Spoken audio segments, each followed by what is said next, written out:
Olá, paz do Senhor Jesus, amém para você, seja bem-vindo, seja bem-vinda a mais uma Escola Dominical em Casa, classe dos juvenis, onde nós estaremos realizando mais um estudo da revista Histórias que Inspiram.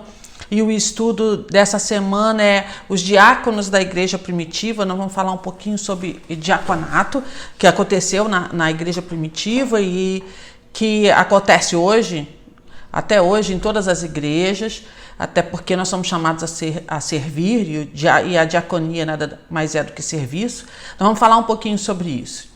E eu queria, nesse momento, pedir ao nosso Senhor e Salvador Jesus Cristo que nos abençoe e que o Espírito Santo nos ilumine nesse estudo. Amém?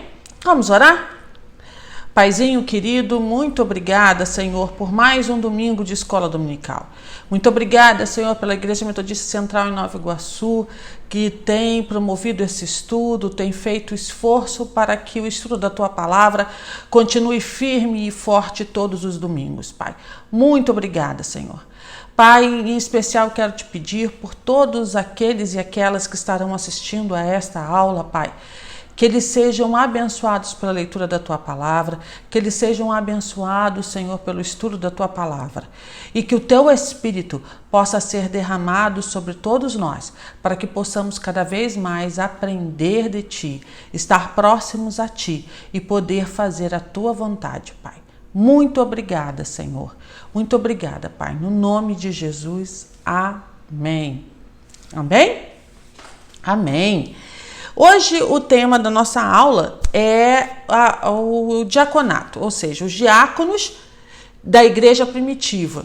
Então nós vamos ler um texto, que é o texto de Atos, que fala desse diaconato, que é quando ele foi instaurado no grupo dos primeiros cristãos, no grupo de Atos, na época em que esse grupo aumentava. Então vamos lembrar, o livro de Atos, como diz Atos dos Apóstolos, são as ações que os apóstolos fizeram depois que Jesus ressuscitou e aí deixou para eles o ministério de ir pelo mundo pregar o evangelho. Então o livro de Atos tem esse relato. E nós vamos pegar exatamente num texto que está lá no capítulo 6, dos versículos de 1 a 7. E esse é o texto que foi em que os apóstolos perceberam, na verdade, a comunidade percebeu um problema e esse problema foi resolvido de acordo com uma sugestão que os apóstolos fizeram e que foi acatada por toda a comunidade, tá? Então, vamos ler o texto? Atos, capítulo 6, versículos de 1 a 7. E o texto diz o seguinte: Ora, naqueles dias, multiplicando-se o número dos discípulos, houve murmuração dos helenistas contra os hebreus, porque as viúvas deles estavam sendo esquecidas na distribuição diária. Então os 12 convocaram a comunidade dos discípulos e disseram: Não é razoável que nós abandonemos a palavra de Deus para servir às mesas. Mas, irmãos, escolhei dentre vós 7 homens de boa reputação, cheios do espírito de sabedoria, aos quais encarregaremos destes serviços. E, quando a nós, nos consagraremos à oração e ao ministério da palavra. O parecer agradou a toda a comunidade, e elegeram Estevão, homem cheio de fé e do espírito, Filipe, Prócoro, Nicanor, Timão, Pármenas e Nicolau, prosélito de Antioquia. Apresentaram-nos perante os apóstolos e estes, orando-lhes, impuseram as mãos. Crescia a palavra de Deus e em Jerusalém se multiplicava o número dos discípulos. Também muitíssimos sacerdotes obedeciam à fé. Amém? Então vamos entender como é que era? Você tinha um grupo menor de discípulos. A partir da pregação de Pedro, logo depois da descida do Espírito Santo, o número de discípulos foi aumentando.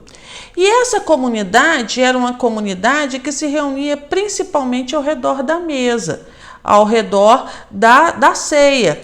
Até porque esse é o mandamento do Senhor. E hoje, domingo, primeiro domingo do mês, nós, na Igreja Metodista, estaremos celebrando a ceia do Senhor. E essa comunidade estava ali. Só que ela era composta por 2 grupos. um grupo que era o grupo de Israel mesmo, nascido e criado em Israel, que viveu em Israel, que sempre esteve em Israel, e um grupo que está ligado aos gregos, que também era um grupo de judeus, vamos dizer assim, mas de um judeus de uma vertente grega. Então, os judeus de Israel falavam aramaico, hebraico, né? Os hebreus, os judeus que estavam juntos ali, helênicos, eles falavam o grego. Então você já tinha primeiro um problema com a língua. E quando eles se juntavam, vamos lembrar um pouquinho que aqueles que eram de Israel sempre achavam que não deveriam se misturar com os outros, né? E por isso houve um problema. Como quem servia, ou seja, como os apóstolos, os primeiros, eles eram judeus de Israel, eles priorizavam primeiro o grupo de Israel, as mulheres, os órfãos de Israel, e deixavam por último os de influência grega. O que acontecia? Os de influência grega ficavam com vamos dizer assim, com o que sobrava.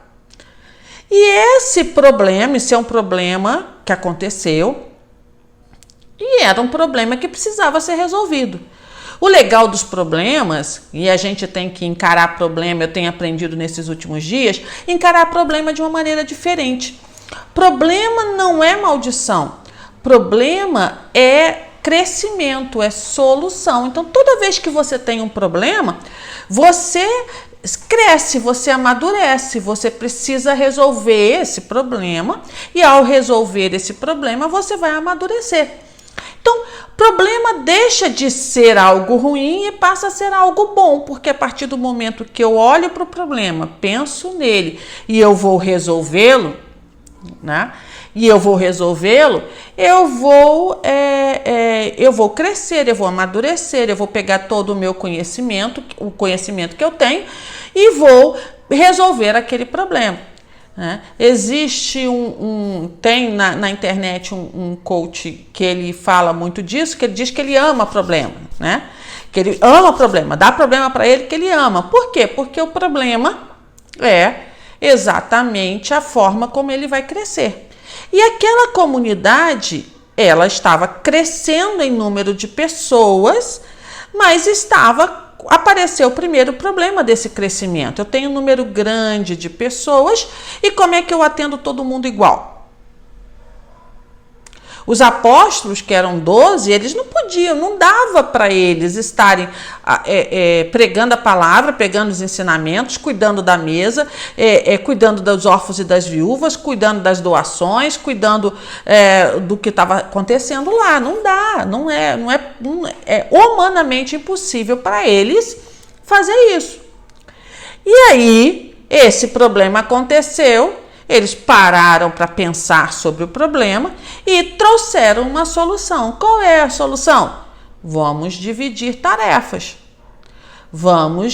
Olha, a gente vai ter diversos grupos e nós temos o grupo do que cuida da palavra, do anúncio da palavra. Nós vamos ter um grupo agora que vai cuidar dessa parte mais administrativa de manutenção da comunidade de fé, né? Vamos lembrar da igreja, né? Você tem um grupo de pessoas, você tem os pastores que cuidam do anúncio da palavra, cuidam do aconselhamento, você tem os professores da escola dominical que cuidam do estudo da palavra, você tem a equipe de louvor que cuida da parte toda de louvor, você tem a equipe do santuário que cuida da igreja para manter o altar e a igreja em condições de receber os membros, você tem um grupo de administração que aí tem tesouraria e é o grupo que contrata os profissionais da área de construção civil para fazer reforma na igreja, também é o grupo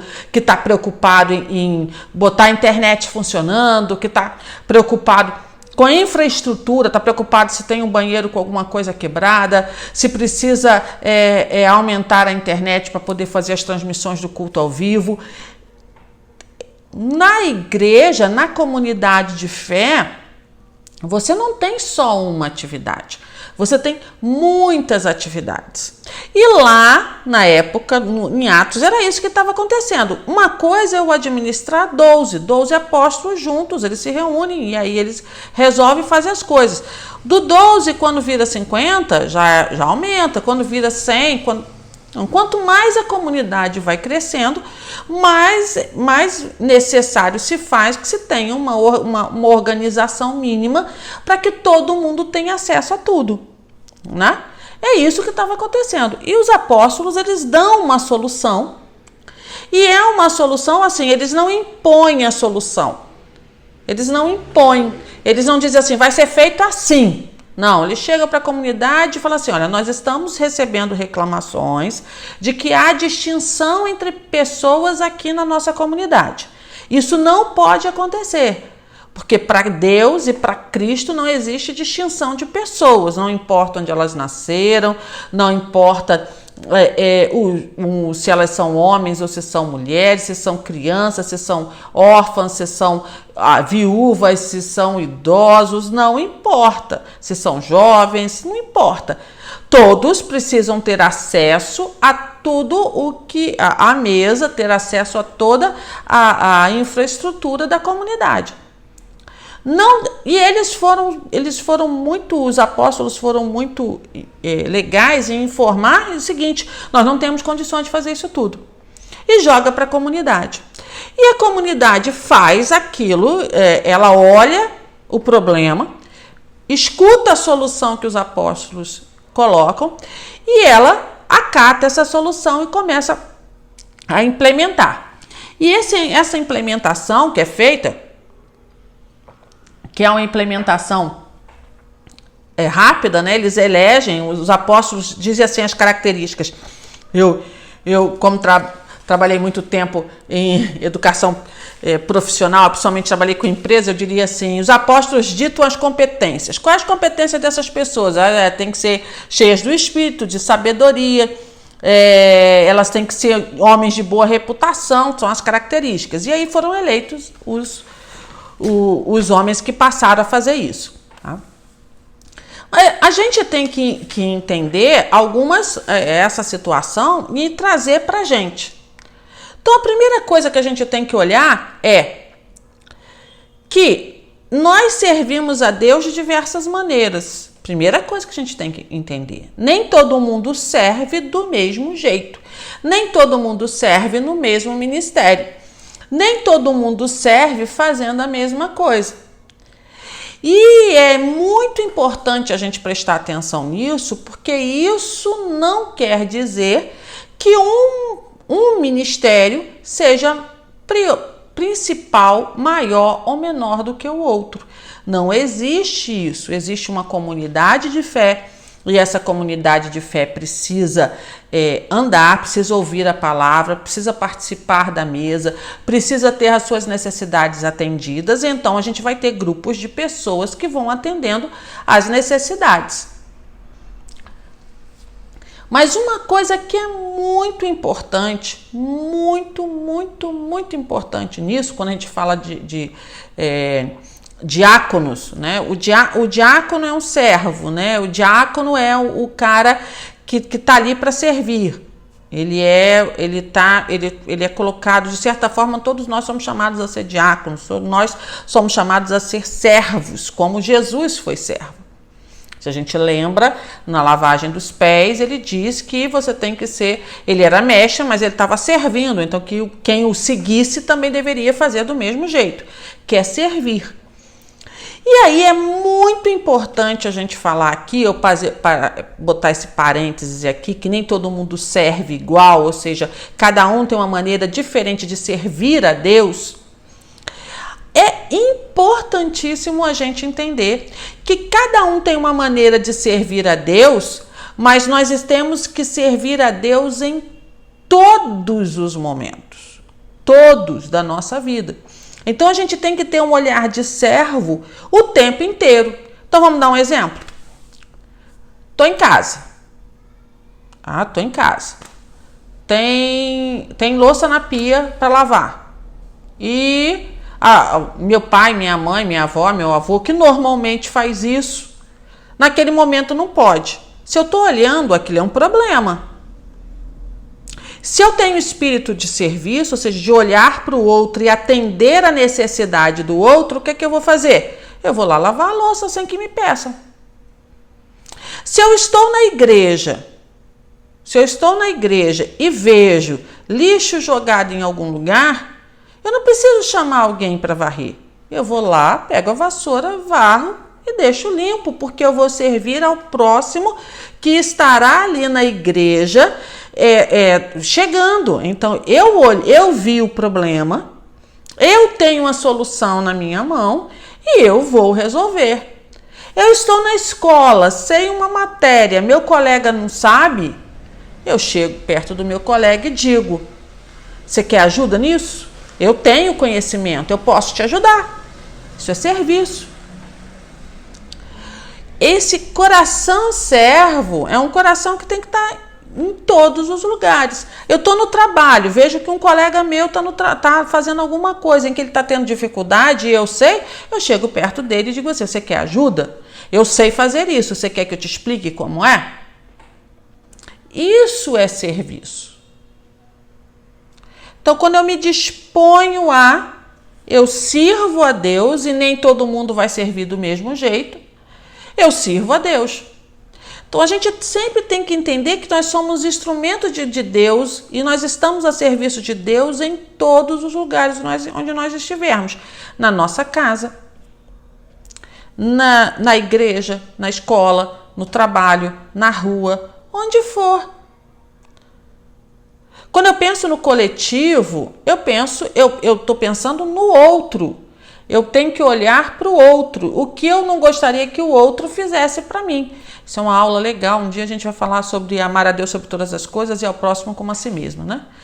Mas quando você fala quando você olha para o outro, você está em serviço. Então, você gostaria de estar num lugar sujo?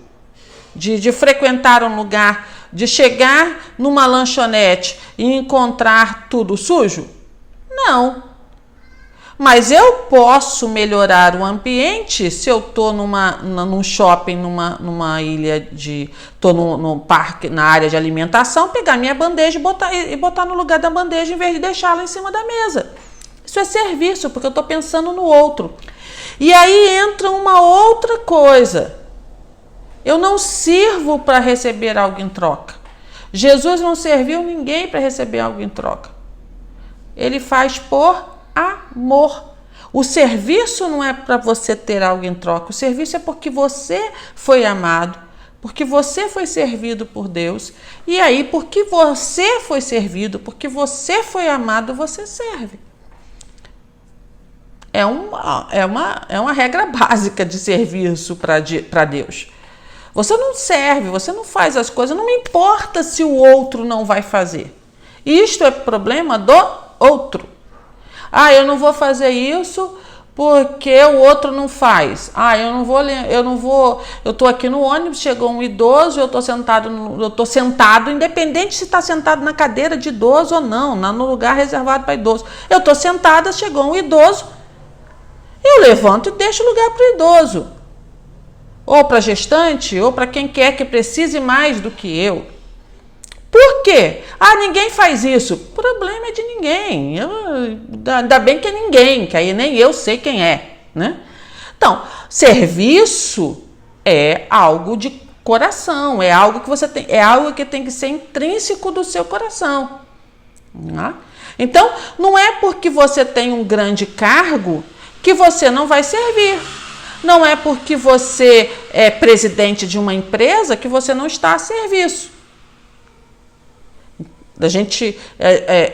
São situações, eu sempre conto uma história que um ex-presidente norte-americano, Jimmy Carter, se eu não me engano, um ex-presidente norte-americano muito conhecido, muito querido, ele foi convidado para estar de novo lá para conversar com o presidente, que na época era o presidente, se não me engano, era o Bush. Ele foi convidado, só que ele tinha uma atividade para ser feita, né? Ele ajudava a construir casas se eu não me engano é isso, acho que é isso, ele ajudava a construir casas, ele tinha um compromisso, ele foi ajudar a construir casas em vez de receber a bênção, de receber, vamos dizer assim, a glória por ter sido presidente dos Estados Unidos. Ele foi lá construir casa. Ele sabia construir, ele foi ajudar a construir casa de pessoas que tinham necessidade. Entenda, não é porque eu sou alguém aos olhos humanos, né, que para Deus eu sou tudo, para Deus eu sou, né, a filha amada, e você é a filha ou o filho amado de Deus, mas eu falo, nos olhos humanos não importa, servir é servir. E a gente tem que ter esse coração de servo, esse coração de serviço. Porque quando eu tenho coração de serviço, tudo que eu tenho, eu transbordo na vida do outro, eu dou para o outro vai receber. E ao outro receber, mais água flui dentro de mim, do amor de Deus, e mais isso é liberado. E mais coisas vão acontecendo. Outra coisa que a gente tem que perceber quando a gente está em serviço, quando a gente tem a postura de diácono, de serviço, é que as dificuldades vão aparecer na nossa comunidade. E ao aparecer na nossa comunidade, nós precisamos unir as ideias, unir os pensamentos, unir as opiniões e achar a melhor solução. Então, a gente não pode tentar puxar, isso aqui está certo, isso aqui está errado, isso aqui está certo, isso aqui está errado. Não, minha opinião está certa, a sua está certa. Não, nós somos pacificadores além de servos. E aí a gente tem que achar um consenso comum. Mesmo que eu ceda um pouco, o outro ceda um pouco, o outro ceda um pouco, nós vamos ter um senso comum em que toda a comunidade vai se beneficiar com isso. Então a gente tem que ter um olhar de, não é o meu que está certo, não é a minha forma de ver que está certa, né? É a forma que o Espírito Santo nos ilumina, que o Espírito Santo nos mostra, e é a forma em que a comunidade de fé esteja bem. E aí a comunidade de fé não está restrita à nossa igreja não, tá? A comunidade de fé começa na sua casa, com a sua família. A primeira comunidade de fé que a gente tem que servir é a nossa família, tá? A gente tem que prestar atenção. O que adianta eu servir na igreja, fazer um monte de coisa na igreja, se em casa eu sou um troço, né? Vou ficar quieto. Outra coisa que a gente já tinha falado do problema é que eu faço parte da solução dos problemas. Eu ajudo a solucionar os problemas que aparecem. Então eu tenho que ter essa consciência de que eu ajudo a resolver problema. E por isso, por eu ajudar, tipo, isso aqui não é minha responsabilidade não, isso aqui não é, a luz lá vamos falar da igreja, né? A luz da igreja quebrou, isso não é minha responsabilidade, isso deixa para a administração, o pessoal da administração resolve isso. Mas se eu sou eletricista, se eu sei trocar a luz, eu posso me oferecer a arrumar. Aconteceu um problema lá e tá precisando de um carro para pegar alguma coisa ou para levar alguém. Eu ofereço meu carro. Então, eu faço parte da solução dos problemas. Eu não sou geradora de problemas, eu soluciono problemas. Quando os problemas chegam na minha comunidade, eu soluciono. Essa é a ideia do servo. Então, o diácono, o servo, ele soluciona problemas, ele não traz mais problemas. Pelo contrário, ele é pacificador e ele é solucionador de problemas. E à medida que você vai solucionando um problema, 2, 3, 4, 5, você vai gerando uma experiência que você vai levar para a sua vida inteira. Então, olhe um problema e pense nas soluções dele. E pense as soluções boas para a comunidade. E principalmente, se isso pode ser resolvido pela comunidade de fé, ou seja, um grupo de pessoas pensando junto, e a solução com certeza será melhor do que um indivíduo, né, pensando sozinho. Então eu soube esses dias que Henry Ford, o menino que inventou a lâmpada lá no Thomas Edison, tinha um grupo de pessoas que eles se juntavam para ter reuniões e conversar sobre problemas. Qual é o problema? Como é que a gente vai se reunir? Vamos resolver esse problema? E cada vez que eles se reuniam, e eles se reuniam uma vez por ano, cada vez que eles se reuniam, grandes soluções aconteciam. E aí, grandes soluções para a humanidade. Então, quando eu olho o problema, e se eu me junto com pessoas, e essas pessoas podem ajudar a eu olhar o problema de uma outra forma, olhar o problema de uma maneira melhor, eu devo me juntar com essas pessoas e achar uma solução melhor. Então, para a gente concluir, um diácono, ele é um servo. Um diácono é aquele que se coloca à disposição para servir, é aquele que se coloca à disposição para fazer algo. É o que a palavra coloca, né? No caso da palavra de Atos, era para servir, para que não tivesse problema na hora da ceia, em que todo mundo recebesse a mesma coisa, a mesma quantidade. O diácono, é um servo, é um que cuida, né? Aqui na revista, eu vou encerrar, né, diz assim, por fim, na revista, eu vou ler o último parágrafo da revista. Preguiça, quem não tem? Todo mundo tem. As pessoas que cuidam de nós, muitas vezes superam a preguiça e o cansaço para que a gente tenha sempre tudo pronto. Então, a galera aí que não sabe como é que a roupa limpa chega no armário, começa a investigar, tá? Porque ela chega no armário por um caminho. Por que o copo está sempre limpo dentro de casa, né? Por que na igreja o banheiro está limpo, as coisas estão limpas, né? Não é sozinho, tem alguém que está servindo. Nós estamos disponíveis para ceder também? Se você serve a Deus, quer se engajar nos projetos missionários, mas é incapaz de fazer algo em sua casa por algum familiar, está na hora de rever o seu comportamento e a sua maneira de servir a Deus. Lembra que eu falei? Primeira comunidade de fé é a nossa família. Servir a Deus é estar disponível para servir pessoas. Servir a Deus é se oferecer como instrumento de resolução de problemas e não de criação de mais conflitos. Deus cuida de nós e conta com a gente para ajudar quem precisa. Amém? Amém? Então, seja um servo, seja um diácono, seja uma diaconisa, e que você possa servir e que Deus se agrade do seu serviço, que Ele abençoe o seu serviço, que Ele veja o seu esforço e ao ver o seu esforço Ele fique feliz demais por conta disso. Amém? Deus abençoe, Deus te guarde, até semana que vem, assim nos ajudando o Senhor. Não esqueça, mais tarde temos o culto de ceia, às 19 horas. Hoje essa aula do dia está sendo feita para o dia 7 de junho de 2020 e é uma aula da Escola Dominical da Igreja Metodista Central em Nova Iguaçu. Beijo enorme no seu coração. Até a próxima.